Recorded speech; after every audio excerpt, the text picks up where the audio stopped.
दंडवत हो. स्मृतीस्थळ निरूपणाच्या आजच्या सत्रामध्ये 84 पासून त्याच्या स्मृती आपण श्रवण करणार आहोत. परळीये साधा ते राहावणे. परळी म्हणजे परळी वैजनाथ या ठिकाणी साधाईसांना भटोबासांनी राहण्यास सांगितलेलं आहे. आधीच्या स्मृतीमध्ये आपण बघितलं की परकीयांचं आक्रमण झालेलं आहे आणि सगळीकडे हिंसाचार सुरू आहे. अशामध्ये आबाईसांना भटोबासांनी वैजोबा यांच्या घरी राहायला सांगितलेलं आहे आणि जशाच प्रकारे युद्ध थांबेल वगैरे मग आपण यावे अशी सूचना त्यांनी आबाईसांना केलेली आहे.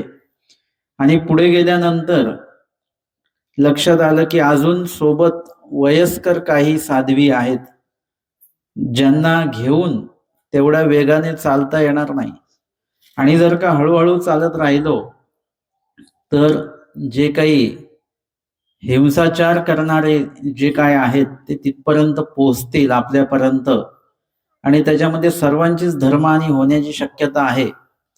आणि म्हणून साधाईसांना परळी वैजनाथ या ठिकाणी त्या मंदिरामध्ये भटोबासांनी थांबायला सांगितलेलं आहे.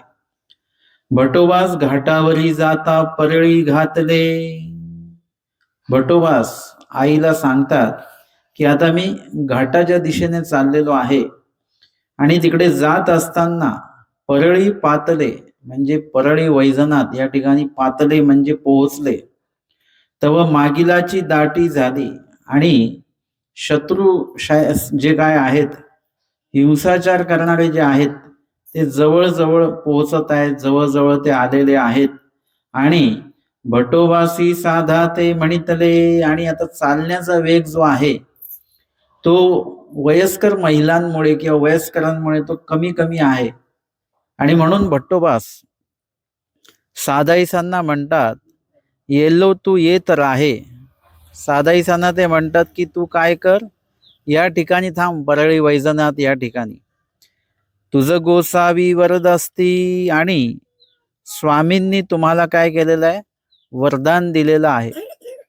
एकदा स्वामी साधाईसांना असं काही सांगत असतात, निरूपण करत असतात आणि ते करत असताना त्यामध्ये बघितलेलं आहे की काही गुरढोरांना काही लोक घेऊन चाललेले आहेत आणि गुरढोरांना नेताना कसं असतं की त्यांच्या नाकामध्ये व्यसन टाकलेलं असतं आणि मग त्या पद्धतीने त्यांना नियंत्रित केलं जातं आणि त्यांना घेऊन जात असतात. तर स्वामी साधाईसांना म्हणतात की भविष्य काळामध्ये असे बळीयाडे येतील, म्हणजे असे बलवान लोक येतील आणि ते काय करतील, जे अक्षम लोक आहेत, असमर्थ आहेत किंवा भीतीने युक्त आहेत असे सर्वांना ते गुलाम करतील आणि असंच नाकामध्ये सडे घालतील. म्हणजे वास्तविक नाकामध्ये सडे नाही घालणार पण गुलाम त्यांना करतील, जसं आपण आता गुराढोरांना केलेलं आहे. आणि त्यांना ते घेऊन जातील. म्हणजे भविष्य स्वामींनी आधीच सांगितलेलं आहे. यथा खडकुली परिसरामध्ये जेव्हा स्वामी गेले, खडकुली जोगेश्वरी वगैरे तो परिसर आहे पूर्ण, आणि त्यावेळेला स्वामी तिथे म्हणतात की येथ नगर वसे परी वसे ना. इथे नगर वसेल म्हणजे या ठिकाणी गाव वसेल, परी वसे ना म्हणजे कायमस्वरूपी वसणार नाही, परत त्या गावाला काय करावं लागेल, म्हणजे काही दिवसांनी परत त्या गावाला काय करावं लागेल, तिथून उठावं लागणार आहे. आणि भविष्य हे स्वामींनी 850 वर्ष आधी सांगितलेलं होतं. आणि तदनंतर काय झालेलं आहे भविष्यामध्ये, तिकडे जायकवाडी प्रकल्प झालेला आहे ना, पैठणला मोठं धरण झालेलं आहे आणि ते धरण झालेलं आहे तर त्या ठिकाणी पाणी पूर्ण साठलेलं आहे. आणि जिथे स्वामींनी सांगितलेलं होतं भविष्य की इथे नगर वसेल पर वसणार नाही, पण जिथे धरण झाल्यानंतर काय झालेलं आहे, भविष्यामध्ये तिथलं जे गाव होतं त्या गावाला तिथून उठावं लागलं आणि दुसरीकडे जावं लागलं. अशा प्रकारे स्वामींनी जे भविष्यवाणी केलेली होती ती खरी ठरलेली आहे. आणि नंतरच्या काळामध्ये जेव्हा ही जी भविष्यवाणीबद्दल आपण बोललो की साधाईसांना स्वामी म्हणतील की भविष्यामध्ये अशाच प्रकारे काही लोक येऊन इतर लोकांना ते काय करतील, बंदी करतील, गुलाम बनवतील त्यांना, अशा पद्धतीने स्वामी सांगतात. आणि साधाईसा ज्या आहेत, साधाईसा स्वामींना म्हणतात जी जी ते आम्हाला असं झालं नाही पाहिजे. म्हणजे कुणाचं गुलाम कशाला काय व्हायचं, आपण परमेश्वराचे सेवक झालेलो आहोत, परमेश्वराचे आपण दास झालेलो आहोत. तर आता आपल्याला इतर कुणाचं गुलाम होण्याची काही आवश्यकता नाही. आणि म्हणून आम्हाला काही असं दिवस यायला नकोत असं ते स्वामींना विनंती करतात, प्रार्थना करतात. जसं लीळा श्रीप्रभू चरित्रामध्ये देखील श्रीप्रभूच्या दर्शनासाठी एक आलेले व्यक्ती आहेत. त्यांना श्रीप्रभू म्हणतील तुझे डोळे जातील. ते म्हणाले की देवा आता तुमचं दर्शन झालं तर डोळे जाओ अथवा राहो. त्यांनी तेव्हा विनंती केली पाहिजे होती की माझे डोळे गेले नाही पाहिजेत वगैरे, असं प्रार्थना केली पाहिजे होती.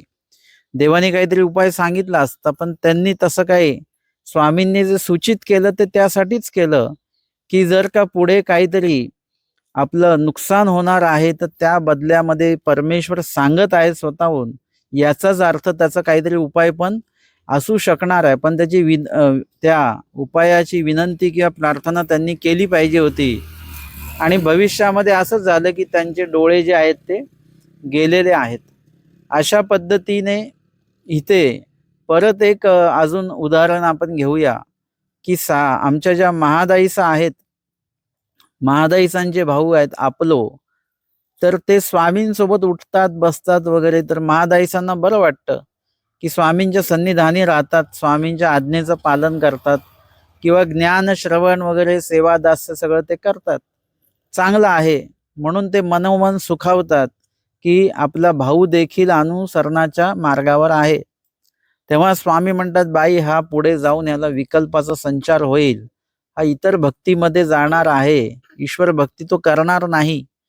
आणि मग महादाईसांना जेव्हा हे सूचित केलं गेलं तेव्हा महादाईसांनी लगेच स्वामींना विनंती केली. म्हणजे परमेश्वर एखादी गोष्ट आपल्याला सूचित करतात, सूचना देतात त्याबद्दल, त्यावेळेला आपण काय केलं पाहिजे, त्या सूचनेकडे लक्ष देऊन ते जर का नुकसानदायक असेल तर मग त्याविषयी देवाला प्रार्थना करून ते नुकसान आपण टाळू शकतो का, हे आपण बघितलं पाहिजे. आणि म्हणून परमेश्वर पदोपदी आपल्याला काही ना काही सुचवत असतात, काहीतरी दृष्टांत देत असतात, काहीतरी सूचित करत असतात, कुणाकरवी तरी ते दाखवत असतात, सांगत असतात. त्यावेळेला परमेश्वराचं जे सूचित आहे ते सूचित आपल्याला लक्षात आलं पाहिजे. स्वामींनी सांगितलं स्वप्न लटिका सुचा ते साच. जे आपल्याला सुचवितात परमेश्वर, ते सुचवितात ते त्यासाठी सुचवित असतात की तुम्ही ते कार्य करू नये, त्याच्यामध्ये तुमचं नुकसान आहे. पण त्यावेळेला आपण ते ऐकत नाही आणि ते कार्य करून बसतो आणि त्याच्यामध्ये आपलं नुकसान होत असतं. आणि म्हणून जेव्हा महादाईसांना हे सांगितलं स्वामींनी की अपोलो काय अनुसरणार नाहीत पुढे, आणि मग महादाईसांनी लगोलग स्वामींना विनंती केली की देवा असं काही होता कामा नये, असं झालं नाही पाहिजे, त्यांचंही अनुसरण झालं पाहिजे. परमेश्वर भक्ती जी आहे ती त्यांनी देखील केली पाहिजे. यावर स्वामींनी थोडा वेळ चिंतन केलं आणि सांगितलं ठीक आहे, शेवटच्या टप्प्यामध्ये ते परत अनुसरणाकडे ते येतील.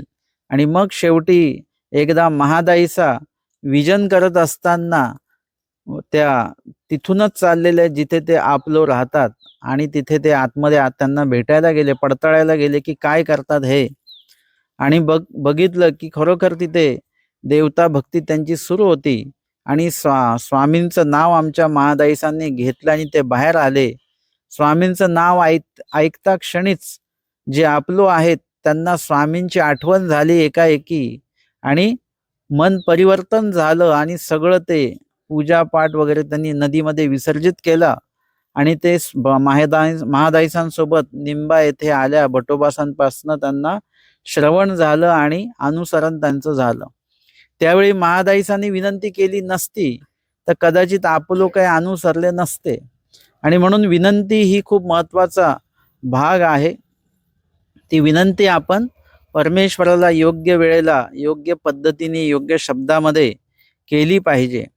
अशाच प्रकारे हे भविष्य जे आहे आमच्या स्वामींनी सादाईसांना सांगितलेलं होतं की भविष्यामध्ये असं होईल की बळीयाडे येते आणि ते माणसाते धरून नेती, ते गुलाम करतील माणसांना. आणि सादाईसा म्हणतात देवा असं आमच्या बाबतीमध्ये होता कामा नये. तेव्हा स्वामी म्हणतात न भियाओ साधेओ, तुम्ही घाबरू नका. म्हणजे तुम्ही घाबरू नका म्हणजे नुसतं सादाईसा नाहीत, तर जेवढे कोणी परमेश्वर भक्ती करणारे जीव आहेत किंवा ईश्वराला अनुसरलेले जे जीव आहेत, परमेश्वराच्या आज्ञेचं पालन करणारे जे जीव आहेत, ते सर्वच्या सर्व जे परमेश्वराला शरण गेलेले आहेत ते सर्वच्या सर्व यांना कुठल्याही प्रकारचं काहीही संकट येणार नाही असं आश्वासन स्वामींनी त्यावेळेला दिलेलं आहे. आणि खास करून साधाईसांना स्वामी सांगतात की न भिया हो साधे हो. म्हणजे साधाईसांना मुख्यत्वे त्या ठिकाणी सांगितलेलं आहे की न भिया हो साधे हो, म्हणजे तुम्ही घाबरू नका.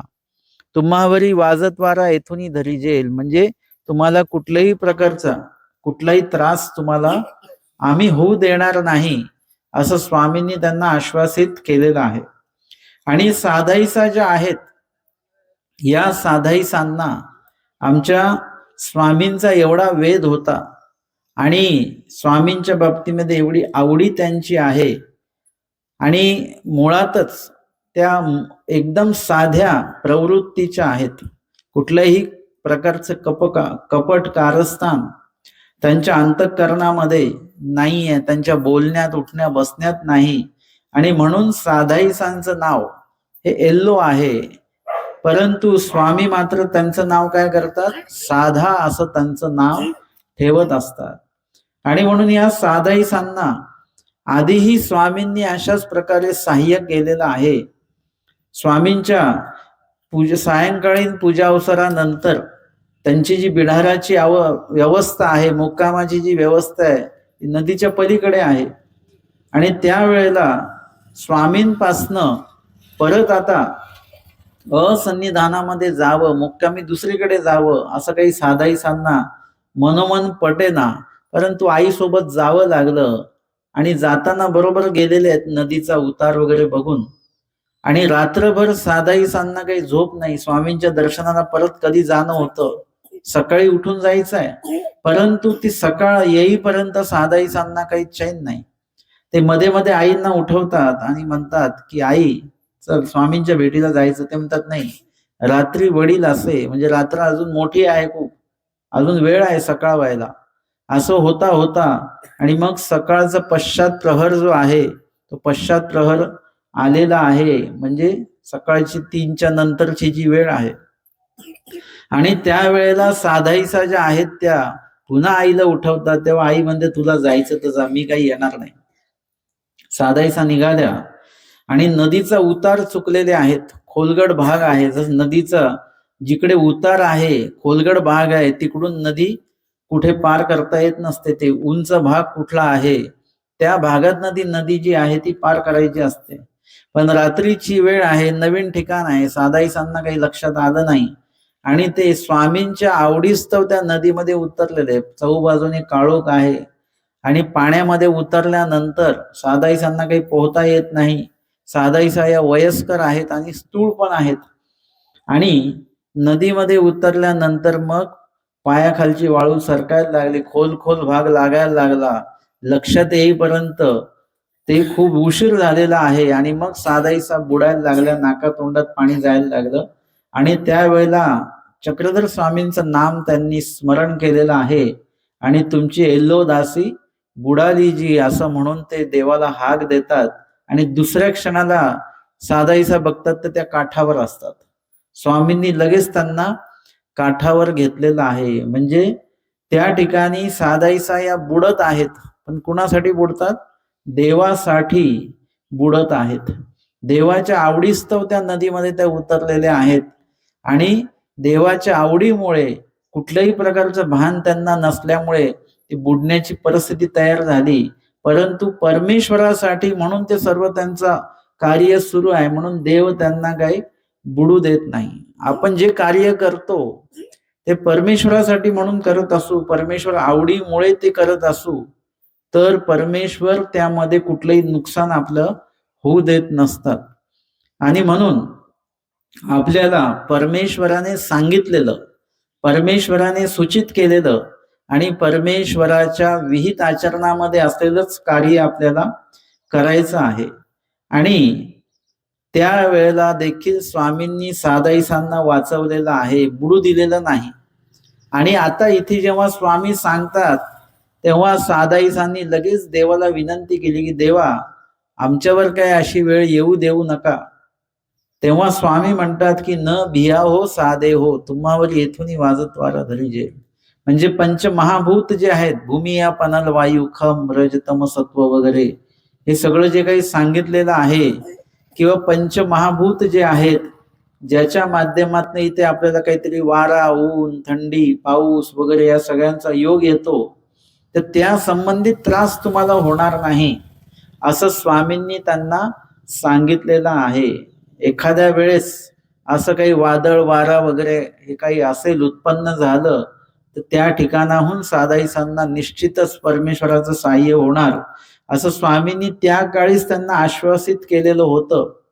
आणि आत्ताची वेळ कशी आहे की शत्रू सैन्य जे आहे ते आलेलं आहे आणि त्यांनी आता सर्व माणसांना ते मारत आहेत वगैरे. आणि अशा याच्यामध्ये भट्टोबासांना कितीतरी जबाबदारी आहे की भट्टोबासांना स्वामींनी जे आचार्य केलं, पंथाचं मुख्य करून ते निघून गेलेले आहेत. पंथाची धुरा त्यांच्यावर सोपवलेली आहे, ते उगाच सोपवलेली नाही. त्या ठिकाणी खरोखर भट्टोबासांमध्ये ते नेतृत्व गुण आहेत. आणि म्हणून अशा वेळेला आपण काय केलं पाहिजे, काय भूमिका घेतली पाहिजे आणि काय निर्णय घेतले पाहिजेत, हे भट्टोबासांच्या प्रत्येक वेळेला त्यांच्या त्या क्रियेतनं ते दिसून येतं. आणि म्हणून तिथे भट्टोबासांनी आधीच आई ज्या आहेत त्यांना आधीच तिकडे थांबवून दिलेलं आहे, त्यांची व्यवस्था करून दिलेली आहे. आणि पुढे चालत आल्यानंतर त्यांच्या लक्षात आलं की आपला जो चालण्याचा वेग आहे तो पुरेसा नाही आहे, अजून वेग असला पाहिजे. पण तो वेग कमी का आहे, कारण की सोबत वयस्कर सर्व कोणीतरी महिला वगैरे आहेत आणि त्याच्यामध्ये वयोवृद्ध जे आहेत त्या वयोवृद्धांच्या सोबत असल्यामुळे आता प्रवास थोडासा धीमा झाला. मग त्यांच्या लक्षात आलं परमेश्वराच्या चिंतनामध्ये सतत भट्टोबास असतात, त्याच्यामुळे स्वामींनी कधी केव्हा काय बोललेलं आहे, कुणाला बोललेलं आहे याचं चिंतन ते सतत करत असतात. आपल्याला लीळा आठवावी लागते. भट्टोबासांना लीळा कधी आठवावी नाही लागली ते, कारण की ते लीळा कुठलेच स्वामींची विसरलेले नाही आहेत. ते बरोबर त्यांच्या स्मरणामध्ये ती लीळा येते. आणि तेव्हा जो तो काही प्रसंग येतो त्यावेळी त्यांना बरोबर स्वामींनी काय आश्वासन दिलेलं आहे, कुठे स्वामींनी कुठलं वचन निरूपण केलेलं आहे, कुठे कुठलं साह्य देवाने सांगितलेलं आहे, त्याची आठवण भट्टोबासांना बरोबर त्यावेळेला येत असते. इथे देखील त्यांना आठवलं की आपण जर का लवकर नाही गेलो तर शत्रू सैन्य येईल आणि घातपात करेल. मग अशा वेळेला काय करायचं, त्यांना साधाईसा दिसल्या. त्या संपूर्ण जो काही मार्गमंडळी अटनादिक्रमे चालत आहेत त्याच्यामध्ये साधाईसा पण आहेत. आणि साधाईसांना बघितल्यानंतर भट्टोबास म्हणतात, येलो तू येत राहे, तू इथे थांब. येलो तू येत राहे, तुम्ही इथे थांबा. तुझं गोसावी वरद असती, म्हणजे स्वामींनी तुम्हाला वरदान दिलेलं आहे. स्वामींनी तुम्हाला काय केलेलं आहे, आश्वासित केलेलं आहे, सहाय्य तुम्हाला होईल असं स्वामींनी तुम्हाला सांगितलेलं आहे. आता बघा, स्वामींनी फक्त साधाईसांनाच सांगितलं की तुम्हाला सहाय्य होणार आहे, नुसतं एकट्या साधाईसांनाच त्यांनी सांगितलेलं आहे. परंतु आपण दोन्ही अर्थ त्याच्यामध्ये घेतलेले आहेत की साधाईसांना का सहाय्य होणार, कारण की साधाईसा या स्वामींच्या वचनाचं अनुपालन करतात, स्वामींच्या वचनाचं आचरण करतात, स्वामींच्या आज्ञेचं पालन करतात. आणि म्हणून त्या ठिकाणी त्यांना सहाय्य होणार आहे. याचाच अर्थ परमेश्वराच्या वचनाचं जेही अनुपालन करतात, देवाने सांगितलेले जे काही आचरण आहे ते जेही लोक आचरणामध्ये आणतात त्या सर्वांनाच त्या ठिकाणी साह्य होणार आहे, हे त्याच्यामध्ये आपोआपच आलं. आणि म्हणून ते म्हणतात की साधी मानिले, देवाने तुम्हाला वरदान दिलेलं आहे.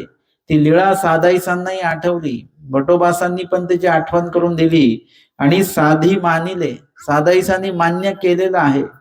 बघा, लक्षात घ्या की तलवारी घेऊन लोक येत आहेत आणि अशा याच्यामध्ये थांबायचंय आणि साधाईसांना थांबवायचं आहे आणि भटोबास वगैरे सगळे पुढे निघून जाणार आहेत. साधाईसा एकट्या आता मुख्य आहेत आणि साधाईसांनी मात्र कुठल्या प्रकारची भीती त्या ठिकाणी व्यक्त केलेली नाहीये. याचा अर्थ साधाईसा मुळातच घाबरत नाहीत. आणि म्हणून तर काळोख्या रात्र एकदम सगळीकडे काळोख आहे आणि अशा याच्यामध्ये नदीचं पात्रामध्ये कोण उतरेल बरं? सर्वसामान्य माणूस उतरू नाही शकत. एरवी दिवसा जरी आपल्याला कोणी नदीत उतरायला सांगितलं भरलेल्या नदीमध्ये, तरी आपल्याला भीती वाटेल, नवीन ठिकाणी बरं का. आणि रात्रीच्या वेळेला एक स्त्री व्यक्ती आहे, ते पण रात्रीची वेळ आहे, नौकं ठिकाण आहे आणि तरी देखील साधाईसा मात्र अजिबात घाबरलेल्या नाहीत. म्हणजे परमेश्वर कार्यासाठी मात्र साधाईसा अजिबात घाबरत नाहीत, हे त्याच्यातनं दिसून येतं.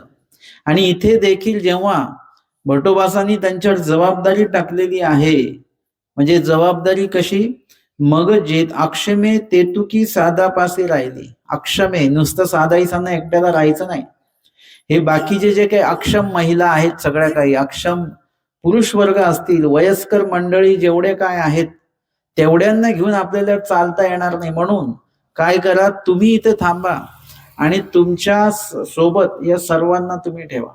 साधाईसा पण अक्षम आहेत, वयस्कर आहेत आणि त्यांनी ते मान्य केलेलं आहे की जर का आपण चालू शकलो नाही आणि आपल्यामुळे जर का हा सगळा प्रवास धीमा झाला आणि काही घातपात झाला, त्याला निमित्त आपण ठरू आणि म्हणून आपण थांबूया. आणि ते थांबण्यामागे म्हणजे अजून की देवाने आपल्याला वरदान देखील दिलेलं आहे आणि म्हणून आपल्याला घाबरण्याची आवश्यकता नाही, हे साधाईसांच्या मनामध्ये पक्क झालं. आणि साधाईसांना एकट्यांना थांबायचं नाही, जेतुकी अक्षमे जेवढे काही वयस्कर मंडळी होते त्या सर्वांना त्या ठिकाणी थांबवलेलं आहे साधाईसांसोबत. अक्षमे तेतुली अंतु घातली, आणि अक्षम जेवढे आहेत, जेवढे कोणी वयस्कर आहेत, तेवढ्या सगळ्यांना साधाईसांनी आतमध्ये बसवलेलं आहे. साधाईसा घाबरत नाहीत याचं प्रमाण आपल्याला इथे या ठिकाणी मिळतं. त्यांनी काय केलेलं आहे की आतमध्ये बसून नाही राहिलं, ते बाकीच्यांना त्यांनी आतमध्ये बसवलेलं आहे आणि स्वतः मात्र त्या बाहेर बसलेले आहेत. आणि साधे द्वारेसी काठी टेकुनी बैसली, साधाईसा द्वारेसी त्या मंदिराचं जे मुख्य द्वार आहे त्या द्वारामध्ये बसलेले आहेत. काठी टेकुनी बैसली, काठी टेकून अशा त्या बसलेल्या आहेत. आणि जे येणारे लोक आहेत ते कोण आहेत? ते सगळे तलवार घेऊन येणारे लोक आहेत. जे माणसं बघितले ते माणसं ते मारून टाकतात, अशा वृत्तीचे लोक येणार आहेत. आणि त्यांच्या समोर आमच्या साधाईसा एक साधारणशी काठी घेऊन बसलेले आहेत तिथे, आणि तेही सर्वांच्या समोर बाकीच्यांना आतमध्ये बसवून दिलेलं आहे. असं नाही की मी पण आतमध्ये बसेन, असं नाहीये. याला म्हणतात न घाबरणं, याला म्हणतात धीर वीरा होवावे. स्वामींनी सांगितलं धीर वीर होवावे, धैर्यशील आणि वीरशील व्हावं. ज्या व्यक्तीमध्ये धैर्य आहे तोच पुढे जाऊन वीर होईल, ज्याच्याकडे धैर्यच नाहीये तो व्यक्ती वीर होऊ शकत नाही. आणि जेव्हा स्वामींना विचारलं गेलेलं आहे की अशा या धर्माचं आचरण कोण करू शकतं बरं, प्रवृत्त निवृत्त दोन्ही धर्म सांगितलेले आहेत. प्रवृत्त म्हणजे प्रपंचातला देवधर्म करणारा व्यक्ती, त्याला प्रवृत्त असं म्हणतात, जो ईश्वर धर्माला प्रवृत्त झालेला आहे. आणि निवृत्त म्हणजे प्रपंचातला देवधर्म करणारा व्यक्ती जो आहे, किंवा जो प्रपंचात पडणारा जो व्यक्ती आहे, तो संन्यास धर्मामध्ये जेव्हा प्रवेश करतो, प्रपंचात न पडता संन्यास धर्मात गेला किंवा प्रपंच करून संन्यास धर्मामध्ये गेला त्याला निवृत्त असं म्हणतात. ज्यांनी प्रपंचाशी निवृत्ती पत्करलेली आहे, निवृत्त झाला जो प्रपंचातनं, आणि जो संन्यास धर्मामध्ये ज्यांनी प्रवेश केला त्याला निवृत्त असं म्हटलं जातं. प्रवृत्त म्हणजे प्रपंचातील देवाच्या वचनांचं पालन करणारा व्यक्ती, आणि निवृत्त म्हणजे प्रपंच सोडून निवृत्त होऊन प्रपंचातनं देवाच्या वचनांचं पालन करणारा व्यक्ती. अशा प्रकारे प्रवृत्त किंवा निवृत्त हे जे काही धर्म सांगितलेले आहेत त्या धर्माचं आचरण कोण करू शकतं बरं? श्री चक्रधर स्वामी सांगतात, समर्थो धर्म माचरेत. समर्थ धर्म म्हणजे समर्थ व्यक्ती जो आहे, समर्थ जो व्यक्ती आहे तो धर्म माचरेत म्हणजे धर्माचं आचरण करू शकतो. त्यासाठी समर्थत्व असलं पाहिजे. तुम्ही कुठलाही धर्म स्वीकारला की लोक तुम्हाला नाव ठेवायला सुरुवात करतात. तुम्ही कुठल्याही धर्माचं आचरण करायला सुरुवात करायला लोक तुम्हाला नाव ठेवतात, आणि तुम्ही लोकांना सन्मान देता. लोकांना आपण घाबरतो की लोक काय म्हणतील, समाज काय म्हणेल. परंतु तुम्हाला धर्म आचरण करायचं असेल तर तुम्हाला समर्थ आधी व्हावं लागतं, आणि समर्थ होऊन म्हणजे समर्थ व्यक्तीच त्या धर्माचं आचरण करू शकतो. आणि समर्थ जो धर्म पण कसा आहे, समर्थ असला पाहिजे. ज्या धर्माचा आपण स्वीकार करतो तो धर्म देखील समर्थ असला पाहिजे, आणि धर्माचं धारण करणारा व्यक्ती देखील तेवढा समर्थ असला पाहिजे. आणि समर्थ धर्माचरेत म्हणजे समर्थ होऊनच तुम्ही धर्माचं आचरण करू शकता. आणि अशा प्रकारचं समर्थत्व जे आम्हाला साधाईसांमध्ये दिसून येते. एरवी साधाईसा अशा कुठे झळकत नाही, काही त्यांच्या लीळा आहेत, एकदम साधारण व्यक्तिमत्व आहे साधाईसांचं. परंतु काही काही ठिकाणी त्यांच्या ज्या सेवा आहेत त्या मात्र असामान्य सेवा त्यांच्या आहेत. त्यांची आवडी मात्र असामान्य आहे, अतिशय उत्तम प्रकारची आहे. परंतु साधाईसा ज्या आहेत अगदी साध्या आहेत, म्हणून आपल्याला ते साध्या जरी वाटत असल्या परंतु काही जर का त्यांचे स्वामींच्या संपर्कातले जे काही संवाद जर का त्यांचे बघितले, ते संवाद मात्र त्यांचे अप्रतिम आहेत. साधाईसांना स्वामी म्हणतात, तुम्ही काहीतरी मागा आमच्याकडे. ते म्हणतात, देवा मला काही मागता येत नाही. श्री चक्रधर स्वामी त्यांना मागायला सांगतायत, है ना. आपल्याला काही देव मागायलाही सांगत नाही, तरी आपले विडा अवसर घेऊन आपण काहीतरी मागतच राहतो. देव काही म्हणत नाही आपल्याला तुम्ही मागा माझ्याकडे. आपल्याला देवाने काही असं म्हटलेलं नाही, तरी देखील आपण मागतोय. साधाईसांना मात्र देव म्हणतात आमच्याकडे काहीतरी मागा तुम्ही. ते म्हणतात देवा मला मागताच येत नाही. आपण जे साधाईसा एवढ्या साध्या आहेत की त्यांना देवाकडनंच मागता येत नाही, आपल्यासारख्या नाही आहेत. आपण कसं त्याच्यामध्ये कोर्स केलेला आहे चांगला. आपण एका विड्यामध्ये कितीतरी गोष्टी मागून घेत असतो ना, भरपूर काय देवाकडनं मागतो आपण, हे दे ते दे ते दे. म्हणजे आपल्या त्या परमेश्वराकडे जे आपण मागतो त्याला कुठल्याही प्रकारची मर्यादाच नाही आहे. आणि साधाईसा म्हणतात देवा मला मागताच येत नाही. म्हणतात तरी माग काय. ते म्हणतात देवा असंच असेल तर आपली पुनर्भेट मला झाली पाहिजे. म्हणजे परत कोण भेटलं पाहिजे, परमेश्वरच भेटले पाहिजेत. मला दुसरं तिसरं कोणी भेटलं नाही पाहिजे, परमेश्वरच भेटलं पाहिजे. म्हणजे ते परमेश्वराची भेट मागतात. आपण परमेश्वराकडे विविध भेट वस्तू मागत असतो देवाकडनं, परंतु देवाकडनं आपण भरपूर काय मागतो, पण देवाकडनं कधीच आपण देवाला मागत नाही. तुम्ही कधी मंदिरात गेलेले आहात तर मंदिरात गेल्यानंतर तुम्ही कधीतरी असं काही देवाला विडा ठेवलेला आहे का, प्रार्थना केली का हात जोडून की देवा तू मला भेटला पाहिजे म्हणून? अशी प्रार्थना कोणीच करत नाही की देवा तू भेटला पाहिजेस. देवा तुमच्याकडनं भेटलं पाहिजे भरपूर, हे भेटव ते भेटव ते भेटव. आणि साधाईसांनी मात्र देव भेटण्याचीच विनंती देवाकडेच केलेली आहे, देवाकडे देवाला मागितलेलं आहे. आणि त्यावेळी स्वामींनी त्यांना आश्वासित केलेलं आहे की हो आम्ही पुनर्भेट तुम्हाला देऊ, पुनःसंबंध आम्ही तुम्हाला देऊ, असं स्वामींनी त्यांना आश्वासित केलेलं आहे. आणि अशा प्रकारे देवाकडे फक्त देवालाच मागणारी व्यक्ती म्हणजे साधाईसा आम्हाला लीळा चरित्रामध्ये दिसते. जे काही ज्ञानी आहेत, ज्ञानानुसार आचरण करणारे आहेत, ते देवाकडनं फक्त देवालाच मागत असतात. देवाकडनं इतर काही गोष्टी मागत नाहीत. महादाईसांना विचारतात तुम्हालाही प्रसाद पाहिजे का खाण्याचा? ते म्हणतात नाही, आम्हाला देवच पाहिजे, बाकी काही नको. भटोबासही म्हणतात की मला श्री चक्रधर द्या, देव द्या मला. देवाकडे देवाला आपल्याला मागता आलं पाहिजे. बाकीच्या गोष्टी ज्या आहेत ना, हे तुम्हाला तुमच्या जे काही तुम्ही नियतीने जे काही जोडलेलं आहे त्या पद्धतीने ते सगळं भेटणार आहे. कनाशीच्या ब्राह्मणाने देखील देवाला मागितलेले, देव म्हणाले काही मागा, आम्ही प्रसन्न झालो.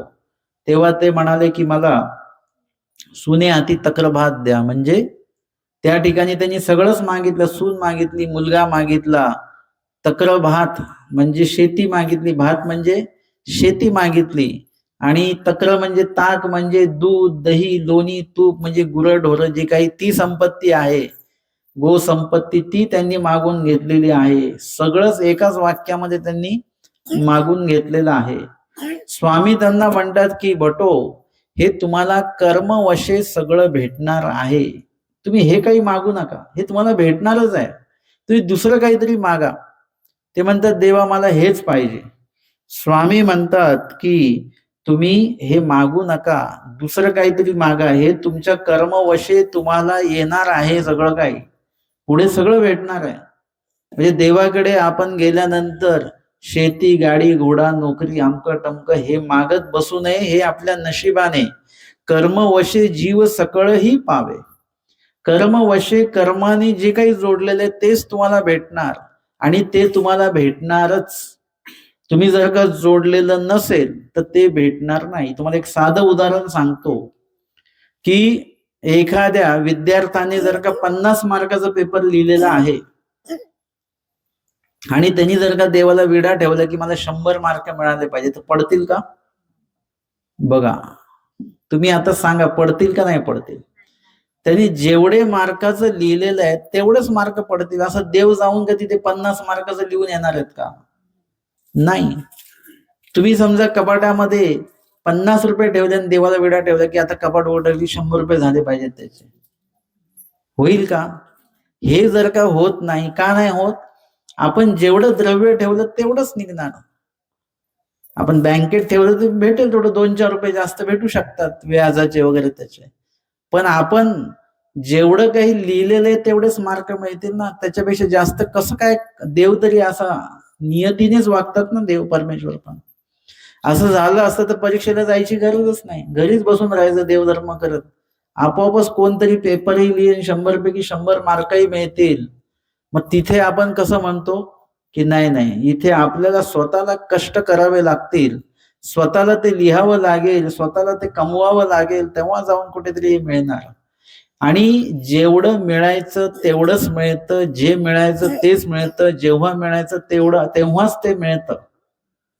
आपण उगाच गडबड करत असतो की मला आत्ता पाहिजे, नंतर पाहिजे, उद्या पाहिजे, परवा पाहिजे, नको पाहिजे, दुःख असलं की नको पाहिजे. परंतु हे सगळं जर का तुम्ही जोडलेलं असेल तर तुम्हाला ते मिळणारच आहे. आता तुम्ही जर का कुठे प्रवास करत आहात तर जसं तुमच्या त्या त्या ज्या गावाला तुम्ही चालले त्या गावाला जाताना त्या रस्त्याला जशी झाडं असतील ना तशी तुम्हाला सावली लागेल. सलग जर का झाडं असतील तर सलग सावली असेल, आणि मध्ये मध्ये जर का झाडं नसतील तर ऊन लागणार. त्यावेळेला सावली लागेल, ऊन लागेल, सावली लागेल. म्हणजे हे चालू राहणार आहे. हे जसं जोडलेलं आहे तशा प्रकारे आपल्याला भेटणार आहे. म्हणून हे मानव तत्वज्ञानामध्ये श्री चक्रधर स्वामींनी हे कर्माचं ज्ञान तुम्हाला केलेलं आहे की कर्म वशे जीव सकळही पावे. कर्माच्या वश म्हणजे आपण कर्माला वश झालो आणि कर्म केलेलं आहे, आणि त्या माध्यमातून परत कर्म जोडलेले आहेत, आणि ते कर्म सुख दुःख रूपी आहेत. तर ते जसे जोडलेत तसे आपल्याला ते भोगायला मिळणार आहेत. आणि म्हणून मागायचं झालं तर साधाईसांनी जसं मागितलं तसं देवाकडे आपल्याला देवाला मागता आलं पाहिजे, अशा या साधाईसांची गुणवत्ता आहे. आणि म्हणून साधाईसांना स्वामींनी वरदान दिलेलं आहे. आणि साधाईसांच्या माध्यमातनं जे काही परमेश्वराच्या विहित वचनांचं पालन करणारे जीव आहेत त्यांचं देखील रक्षण परमेश्वर करणार आहेत. आज देखील ते रक्षण जे आहे ते आज देखील जर का कोणी तसं आचरण करत असेल तर आज देखील त्याचं रक्षण होईल आणि होत आहे. आणि मग सादाईसा ज्या आहेत त्या दरवाजामध्ये मुख्य द्वारी त्या बसलेल्या आहेत आणि तेव्हा ते तुरक आले आणि ते जे शत्रू आहेत तुरक ते आलेले आहेत आणि आल्यानंतर त्यांच्या हातामध्ये ते शस्त्र वगैरे सगळं काय आहे आणि ते सादाईसांना त्यांनी बघितलं समोर बसलेले आता त्यांच्या समोर कोणी उभं राहत नाही आणि आमच्या सादाईसा मात्र तिथे समोर बसलेल्या आहेत त्यांना त्या दिसल्या आणि ते म्हणतात येथ कोण आहाती आतमध्ये कोण आहे असं त्यांनी दरडावून त्यांना विचारलंय सादाईसांना. सादाईसा पण काही घाबरल्या नाहीत. त्याच आवाजात सादाईसाई म्हणतात साधे म्हणती येथ मी श्री चक्रधर रायाची दासी येल्लो असे. आता जे परळी वैजनाथचं जे मंदिर आहे ना तिथली ही घटना आहे. तो जर का दरवाजा तोच असणार आहे तर त्याच दरवाजामध्ये आमच्या सादाईसा त्या काळामध्ये 800 वर्ष आधी बसलेले आहेत आणि ते तुरक लोक आलेले आहेत आणि त्यांनी विचारलं आणि त्यांना उत्तर आमच्या सादाईसांनी दिलं की मी श्री चक्रधर रायाची दासी एल्लो असे. एल्लाईसा मी श्री चक्रधर रायांची दासी सेविका मी इथे बसलेली आहे. ऐसे म्हणती म्हणजे जे पण यायचे घोडेस्वार त्यांचे शस्त्र घेऊन वगैरे यायचे ते प्रत्येक जण सादाईसांना विचारत होते कोण आहे आतमध्ये कोण आहे आतमध्ये. ती सांगते की आतमध्ये कोणी नाही आतमध्ये सगळे वयस्कर मंडळी आहेत. ते त्यातला एक जरी माणूस आतमध्ये आला असता सगळ्यांना त्यांनी संपवून टाकलं असतं. परंतु सादाईसा मात्र तिथे बसलेले आहेत की येत दुसरं तिसरं कोण नाही मी बसलेले श्री चक्रधर रायांची दासी एल्लो असं ते म्हणतात. आणि ते देखती आणि जाती आणि ते सादाईसांना बघतात इकडे तिकडे बघतात थोडस आणि निघून जातात. कोणीही आतमध्ये त्यापैकी आलेलं नाही. हे परमेश्वराचं साह्य त्यांना झालेलं आहे. यापरी जे तुकी होती ते तुकी आणणे आदी करून साधाचे निवाचली. आणि या माध्यमातनं काय झालं सादाईसांना तर काही देवाने होऊ दिलं नाही परंतु आतमध्ये जेवढे काही अक्षम वयस्कर सगळेजण बसलेले आहेत त्यांनाही काही झालं नाही. आणि त्यासोबत जे इतर काही लोक बसलेले होते जे महानुभाव पंथाचे नव्हते पण त्यांनी देखील त्या ठिकाणी आश्रय घेतलेला होता त्यांचं देखील रक्षण झालेलं आहे. म्हणजे आपण चांगल्यांची संगत जर का केली तर काय होतं त्यांच्या माध्यमातून आपल्यालाही काही ना काही लाभ त्याच्यातनं थोडा का होईना तो लाभ प्राप्त होत असतो. तशा पद्धतीने इथे साधाईसा सोबतचे काही सर्व पंथीय जो परिवार आहे आणि पंथीयेतर जो परिवार आहे तो देखील तिथे थांबलेला होता. त्या सर्वांचं अन्यही आदी करूनी साधाचे निवाचली. सगळेजण साधाईसांमुळे सर्वांचंच रक्षण त्या ठिकाणी झालेलं आहे. अशा प्रकारे साधाईसांचं जे काही वचन अनुपालन आहे किंवा परमेश्वराबद्दलचा विश्वास आहे हे सगळं कशाशी संबंधित आहे की देवानी तर वरदान दिलं परंतु तेवढा विश्वास आपला देखील देवावर असला पाहिजे. नाही तर परमेश्वर तर सहाय्य करणारच आहेत परंतु आपला जर का विश्वासच नसेल त्या क्रियेवर तर मात्र मग परमेश्वर सहाय्य कसे करतील. देवाने जे आश्वासन दिलेलं आहे त्याच्यावर त्याच गुणवत्तेचा विश्वास आपल्याला ठेवावा लागणार आहे परमेश्वरावर परमेश्वराच्या आश्वासनावर. आणि मग त्या विश्वासाला जागून जेव्हा तुम्ही त्या वचनाचं अनुपालन करता जसं आपण परत त्या लीळेकडे येऊ की जेव्हा साधाईसा त्या नदीमध्ये उतरतायत तेव्हा त्यांना असं वाटलं नसेल का की आपण बुडलो तर वाटलं असेल पण बुडलो तर देवासाठी बुडू किंवा देव आपल्याला बुडू देणार नाहीत. अशा दोन्ही प्रकारची तयारी असते की बुडलो तर कोणासाठी बुडू देवासाठी बुडू काय हरकत नाही गेलो तर गेलो मेलो तर मेलो. आणि जर का देवासाठीच चाललोय तर देवच आपल्याला बुडू देणार नाही अशा प्रकारचा एक विश्वास पण साधाईसांच्या मनामध्ये त्यावेळेला असणार आहे. आपण फक्त लिळा नाही बघायची तर त्या लिळेमध्ये त्यावेळेला त्यांची मानसिकता काय असणार आहे हे पण आपण लक्षात घेतलं पाहिजे. आणि म्हणून त्या अनुषंगाने आपण आपलं जे काही आचरण आहे विश्वासपूर्वक आणि हे विश्वास कशाने येतो ती प्रतीती आलेली आहे कधीतरी, आणि त्याच्यामुळे ती प्रतीती सादाईसांना आलेली आहे. इथे सादाईसा निडरपणे का बसलेले आहेत? त्यांना का बरं भीती नाही वाटली? का बरं त्यांना असं झालं की मी श्री चक्रधर रायाची, स्वामींनी असं सांगितलेलं होतं का त्यांना जेव्हा काही संकट येईल तेव्हा हे वाक्य बोला म्हणून? हा काही मंत्र देवानी सांगितलेला नव्हता. पण या नामाचा त्यांना अनुभव आहे, नामाची त्यांना प्रतीती आलेली आहे. गंगे बुडता साधाईसा यांनी श्री चक्रधर स्वामींचं नाम घेतलेलं आहे, नामस्मरण केलेलं आहे, नामाचे 10 ठाय जे सांगितलेले आहेत, नामाचे 10 लाभ जे सांगितले आहेत, त्याच्यामध्ये या लीळेचं उच्चारण येतं किंवा उल्लेख केला जातो. कारण की त्यावेळेला स्वामींनी परमेश्वराच्या नामाचं स्मरण केलेलं आहे आणि तेव्हा त्यांना अनुभव आलेला आहे. साधाईसा तर तेव्हाच मेलेल्याच होत्या है ना. तिथे वाचवायला कोण नाहीये, खोल पाणी आहे, नाकतोंडात पाणी गेलं, काही वेळामध्ये तर साधाईसा मेल्या असत्या. म्हणजे त्यांनी तो मृत्यू अनुभवलेला आहे. नाकतोंडात पाणी जायला लागल्यानंतर सगळं सगळं आठवतं. मग ते सगळं त्यांनी अनुभवलेलं आहे, मृत्यू समोर बघितलेला आहे आणि मृत्यूपासनं दूर नेणारे स्वामींना देखील त्यांनी अनुभवलेलं आहे. आणि एकदम काठाला गेले तर स्वामी समोर बसलेले होते. म्हणजे त्या ठिकाणी स्वामींच्या नामाची प्रतीती त्यांना त्या वेळेला आलेली आहे. म्हणून या वेळेला ते टोक वेगळं आहे जिथून सुरुवात झाली, आणि हे टोक हे आहे की ज्या ठिकाणी आता पूर्ण प्रतीतीयुक्त साधाईसा त्या दरवाजामध्ये बसलेले आहेत. आणि त्या वेळेला स्वामींचं नाम ते घेतात, कारण की त्या नामाची प्रतीती त्यांना आली. म्हणून स्वामींनी काय सांगितलं, महानुभाव पंथ म्हणजे कसा आहे, प्रतीती पंथ आहे. याची प्रतीती तुम्हाला येईल, आणि प्रतीती आल्यानंतर मग तुम्हाला वेगळं काही सांगण्याची आवश्यकता नाही. तुम्ही स्वतः त्या धर्माचं आचरण जे आहे ते बरोबर करणार आहात.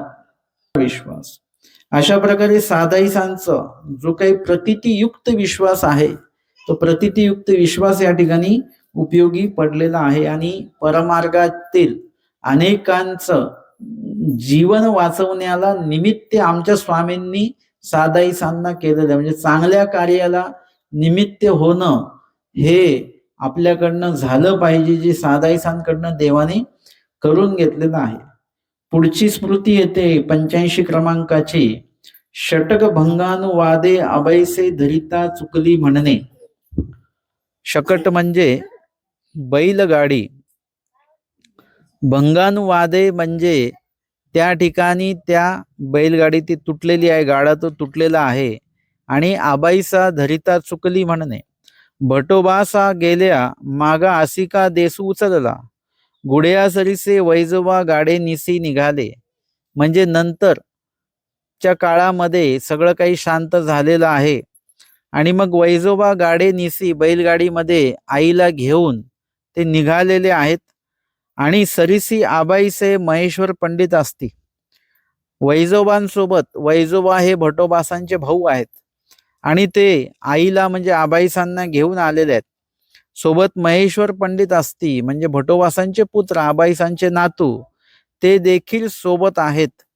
आणि वाटे पळता गाडा मोडला, आणि वेगाने चाललेले आहेत. आणि असं चालत असताना आता थांबण्याची वेळ नाही की रमत गमत चालले असं नाही आहे.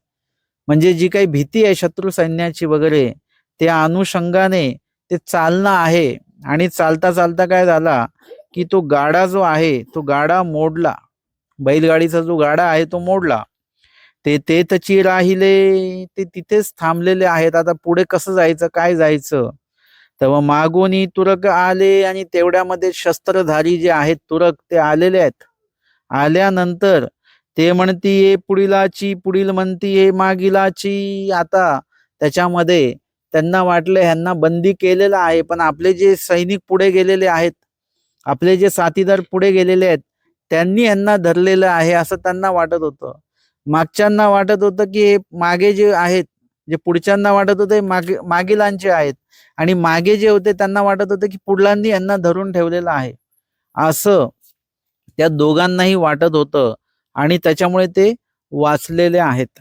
या ठिकाणी ते मध्यभागी आहेत, पुढे काही ते शस्त्रधारी आहेत, मागे काही शस्त्रधारी आहेत. त्यांना वाटतं की पुढच्यांनी यांना पकडलेलं आहे, ते पुढच्यांचे आहेत, मागच्यांना वाटतं की पुढच्यांना वाटतं की हे मागच्यांनी पकडलेले आहेत. अशा प्रकारे द्विधा मनस्थितीमध्ये ते असताना त्या ठिकाणी प्रत्येकाला म्हणजे ते जे काही शस्त्रधारी आलेले आहेत, दुसरं जर का कोणी असतं तर त्यांनी तिथेच त्यांचा खात्मा करून टाकला असता. परंतु त्या ठिकाणी परमेश्वर सहाय्य झालं आणि ते म्हणतीये पुढीलांची, पुढील म्हणतीये मागीलांची, या परी वाचली, या परी वाचली, म्हणजे त्यांना जे काही घातपात झाला असता, पण परमेश्वराने त्या ठिकाणी त्यांना सहाय्य केलं. तव भटोबासी म्हणितले वैजोबाचा गाडा मोडला गा. भटोबास इकडेच म्हणतात की भटोबासांना परमेश्वरीय काही वरदानामुळे म्हणा, परमेश्वराच्या प्रवृत्तीने म्हणा, ते भटोबासांना काही गोष्टींचे संकेत इकडे कळतात, तिकडे काय झालेलं आहे काय नाही वगैरे.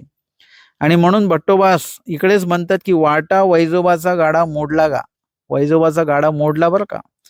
परितीये धरिता चुकली, परंतु त्यांना बाकीच्यांनी त्या सैनिकांनी धरावं पण ते काही धरलं नाही, त्यांना ते चुकले बरं का.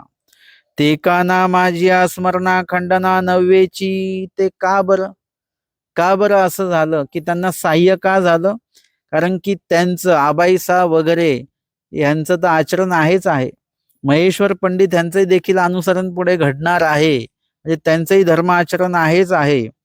आणि ना माझिया स्मरणा खंडना नव्वेची, आणि भटोबासांचं अखंड स्मरण चालू आहे. कुणाविषयी? सर्व गुरुकुळांविषयी त्यांचं जे चिंतन सुरू आहे परमेश्वराकडे. म्हणजे भट्टोबास परमेश्वराकडे त्या सर्वांविषयी चिंतन करतात की कुणाचंही काही घातपात होता कामा नये वगैरे, कुणाचंही कुठल्या प्रकारची हिंसा होता कामा नये, कुणालाही कुठल्या प्रकारचा त्रास होता कामा नये, यासाठी भट्टोबासांचं स्मरण चालू आहे.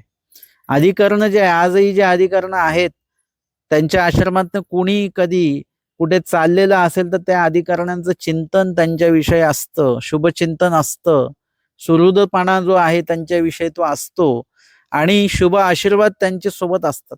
आणि म्हणून मार्गातनं निघताना ते एक विचारण्याची पद्धत आहे की मी येऊ का, आम्ही येऊ का आता.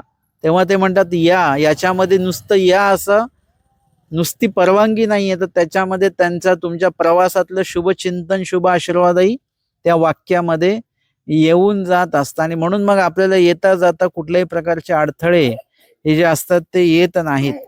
आणि भट्टोबासांचं असं अखंड स्मरण जे आहे ते परमार्गाविषयी सुरू आहे. तेणे वाचली म्हणजे परमेश्वराचं स्मरण केलं आणि नामाचे 10 ठायामध्ये सांगितल्याप्रमाणे वाजत वारा धरी पडते आकाश धरी असं सगळं देवानी सांगून ठेवलेलं आहे. नाम येते विघ्न हरी, नाम सहाय्याते करी, हे सगळं सांगून ठेवलेलं आहे. त्या नामाचं स्मरण भट्टोबास करतायत आणि म्हणून सगळेजण वाचले. तर एकी म्हणितले भटो तुम्ही केवी जाना, म्हणजे तिकडे गाडा मोडला आणि ते धरता वाचली हे तुम्हाला इथे कसं काय कळलं? भटोबास म्हणतात अंगाश्री चक्रधराचे नि प्रसादे मी इतुकेही नेणे. हे देवा श्री चक्रधर स्वामींचा जो काही कृपा प्रसाद आहे, सन्निधान प्रसाद आहे, त्यांच्या जे काही विधीचं मी आचरण करतो तेने करून त्यांची जी काही प्रसन्नता मिळालेली आहे त्या प्रसन्नतेने मला या गोष्टी कळतात किंवा परमेश्वर त्या गोष्टी मला लक्षात आणून देतात, असं भट्टोबासांनी त्याचं श्रेय परमेश्वराला दिलेलं आहे. तया आश्चर्य झाले आणि बाकीच्यांना मात्र आश्चर्य झालेलं आहे की भट्टोबासांना कसं कळलं बरं. अशा पद्धतीने परमेश्वर सहाय्य देखील करतात आणि त्याचं सूचित देखील तुम्हाला करून देतात. जे काही पुढे दगा फटका होणार त्याचंही सूचित आधीच आपल्याला होतं, सहाय्य होतं आणि त्या सहाय्याच्या माध्यमातनं आपल्याला पुढे धर्म आचरणाचं अजून बळ येतं, अजून आपण समर्थ होतो. प्रतीती कशासाठी आहे? तर प्रतीती आल्यामुळे आपल्याला त्या कार्य करताना, ते विधी करताना जे काही संकट येतं त्या संकटानुसार जे काही सहाय्य होतं आणि सहाय्य झाल्यामुळे प्रतीती येते आणि ती प्रतीती आल्यामुळे परत धर्माचरणासाठी आपण अजून समर्थ होत जातो. अशा पद्धतीने इतकं मोठं संकट आहे पण त्यामध्ये देखील परमेश्वराचं सहाय्य कसं होतं हे आजच्या 2 स्मृती आपण ज्या घेतलेल्या आहेत 84 आणि 85 क्रमांकाची, या दोन स्मृतीतनं आजच्या सत्रामध्ये आपण हे श्रवण आणि चिंतन केलेलं आहे. दंडवत